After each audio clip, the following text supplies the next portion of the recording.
oshxonada taom tayyorlayapsiz. Xohlasangiz, xohlamasangiz taomning hidi chiqadi va atrofga baribir yog' hidi tarqaydi-da. Albatta. Shunaqa payt nima qilish kerak bilasizmi? Bizda Menda zo'r chang yutgichim bor. bizda ham bor. Bormi? Voy, nima uchun maqtanasiz? Siz Bizda ham bor. bolaligingizdan maqtanchoq edingiz, bilasizmi? Yo'q, maqtanchoq bo'lmaganman. Faqat maqtana, yo'q narsani ham maqtardingiz. Men maqtanganlarga yana javoban maqtangim keladi-da. Mana qarang. Bitta maqtaningchi. Xo'p, qarang. Bu juda ham oddiy. Mana bu yerda oddiy filtrlangan suv bor. Xo'p, yana uning ichida kimyoviy bir havo beradigan, nima deydi, yaxshigina bir ifor taratadigan, xushbo'ylik taratadigan bir maxsus kimyoviy modda sepilgan. Bu qarang, nima qilamiz buni? Bunday qilamizda.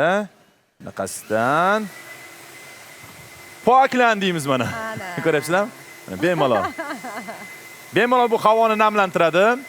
Havoni namlantiradi va changlarni sekin o'ldirib, yutib olib, hammasini ham xonani xushbo'ylantiradi, ham qolaversa o'sha yog' hididan asar ham qolmaydi. Sizlarga ham tavsiya qilamiz, lekin juda ham yaxshi narsa. Siz ham shunaqa qilib turasizmi? Albatta, albatta. Ko'chada yomg'ir yog'yapti, lekin uy ichida ham yomg'ir yog'dirish mumkin bugungi kunda. Chunki hammamiz 21-asr texnika asrida yashayapmiz. Qarang, mo'jizalarni qarang. Shunday. Insoniyatni qarang, aql zakovatini, nimalarni o'ylab topishmaydi-ya. Shuni ayting, shuni ayting.